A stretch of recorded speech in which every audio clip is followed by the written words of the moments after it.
Ukulenhliziyo ubuhlungu ngoba ngeke ngisabuyele emuva lapho engivela khona.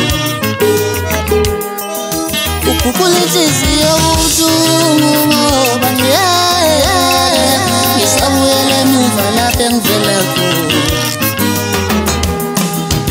Ukulenhliziyo ubuhlungu ngoba ngeke ngisabuyele emuva lapho engivela khona.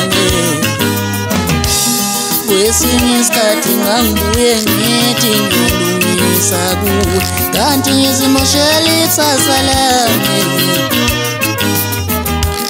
Kwesinye isikhathi ngangibuye ngithi ngilungisa kuwe, kanti ngizimoshela ixesha lami. Kwesinye isikhathi ngangibuye ngithi ngilungisa kuwe, kanti ngizimoshela ikusasa lami.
Wow, ngikatele